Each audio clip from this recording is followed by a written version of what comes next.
Hello everyone, this is Quick Kitchen Tips with Matthew. Today I'm just going to be showing y'all I'm going to give you a little quick simple rub recipe. It's not spicy. I've got family coming over tomorrow. These ribs have got a silver skin on the back of them, and you need to clean it off. If not, the ribs can be tough. This stuff's hard to chew. You want to get a boning knife for this little exercise. So see, it's not flimsy like a fillet knife. It's called a boning knife. Now I'm hoping the rest of them came off fairly easy. I'm hoping this one does. These things can be pains in the butt. So you want to get your fingers up underneath it. Wished I had a camera person I could show you a little closer picture of what I'm doing. But you want to peel this silver skin back.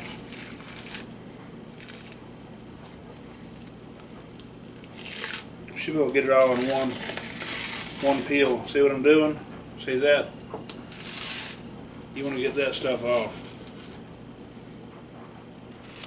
If not, this stuff can be really chewy and stretchy. It's a pain. It's why a lot of ribs are tough. I learned this from Jim and Nick's. Jim and Nick's, they had a guy that had to do this when they was doing the ribs. It was a tedious process with the baby backs. So I've got this dry rub right here. With the dry rub, you want to put a pretty good little amount on the front and the back.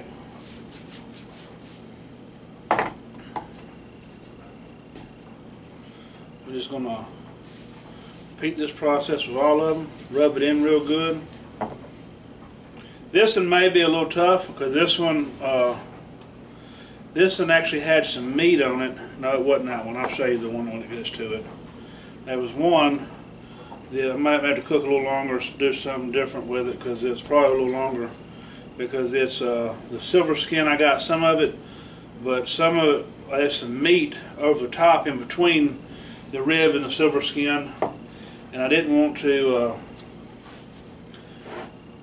take that meat off because it's going to be a nice meaty rib, so I just decided to leave it on. Hopefully it won't cause me no problems. It's a nice little, like I said, not spicy. Right here, this is the one. See, it's got all this meat this on the outside of that. I didn't want to take that off. That's going to be a nice old meaty rib. Hopefully since it's sandwiched in between meat, hopefully it'll help break that connective tissue apart, the silver skin.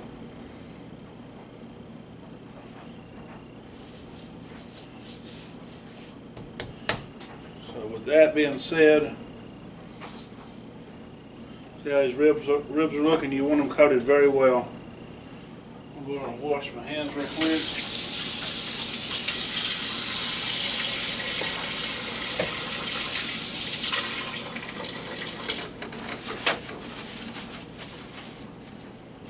Keep your hands clean when you work in the kitchen. You don't want to cheap out and get the cheap tinfoil when you're doing this rib. You want to get the good Reynolds wrap. I hate cheap tinfoil, aluminum foil, whatever. I really hate it. I mean, sometimes I'll get it if I'm just using it to cover stuff. I don't really like using it. It's just better to go ahead and spend the money and get the. And these actually, I got these at the Dollar Tree. I was in there and I was surprised they had the good stuff. Reynolds wrap. This is more of a medium grade, really. I like the heavy duty stuff, which I don't know. I haven't. This is pretty good medium grade one.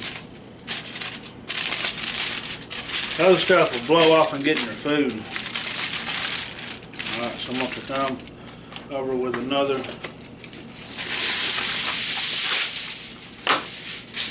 You know, the wrap, you want to make sure these things are wrapped very well. This is going to be the roughest one to wrap because this is the biggest one.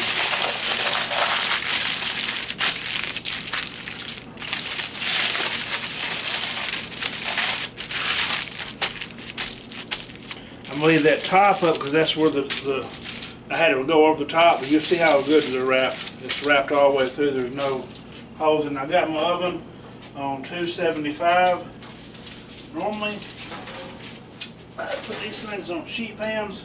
I have some somewhere, but I don't know where they're at. I was moving, so you see what I did here. I'll show you what the finished product is later. Everybody, I'm back. They've been cooking right around 3 hours. Fixing to check them out. I checked them out a little bit a while ago, and I spilt some juice out. That's why it's important to wrap the ribs really good and leave the that was my timer, and leave the top up. That's like it wasn't. I'll show you what I'm talking about. Some towel.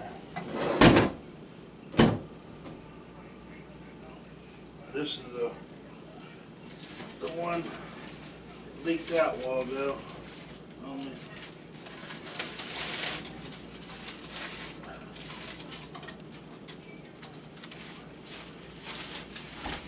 I've got me a pot over to catch this. Catch it.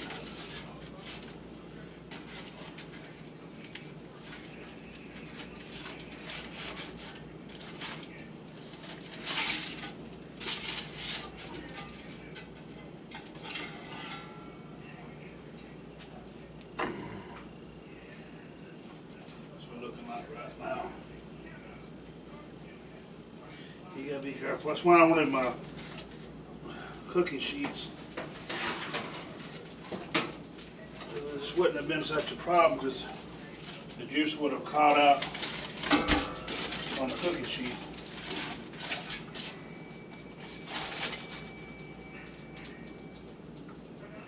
I need some tongs or something.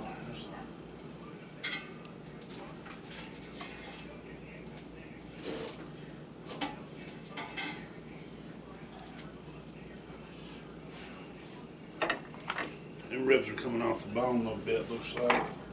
Trying to. I'm gonna finish these off on the grill. Yeah, you wanna find, I got a pot over here catching this juice in. Be careful because you can burn yourself with the steam.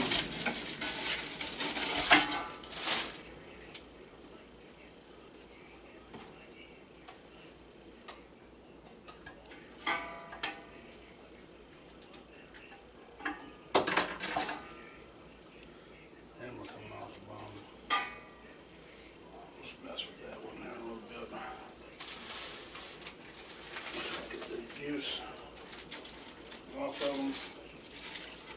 Good enough.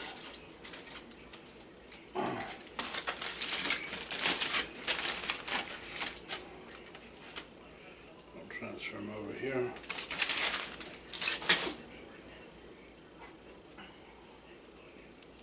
Just trying to make sure this juice doesn't get worse. You don't have this problem if you have your sheet pans to cook it on. I'm still trying to unload boxes from down in South Alabama.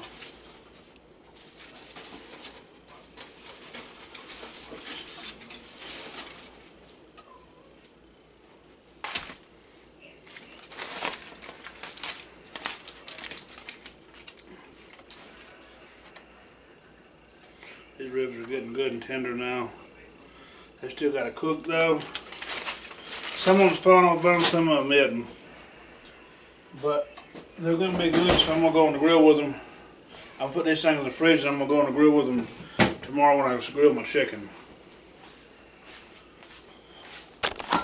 Alright, we're back with the ribs. I'm fixing to show y'all how it turned out.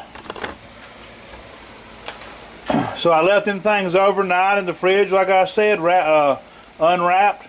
Then I pulled them out and I put them on a low charcoal thing. I done cooked my chicken because the chicken was raw. I cooked it.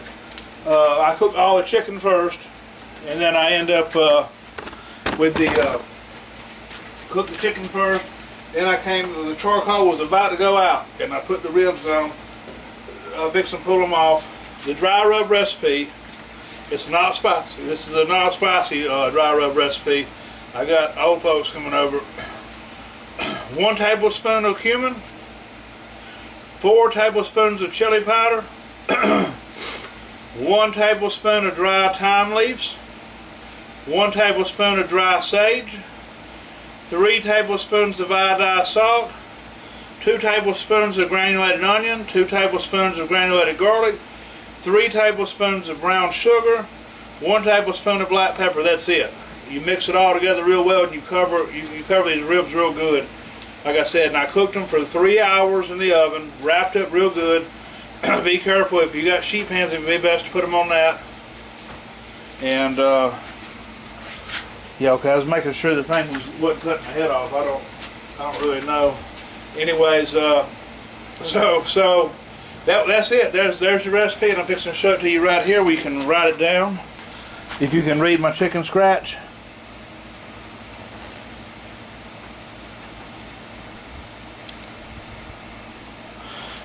And y'all have the most blessed and wonderful Labor Day y'all can have. In Jesus' name.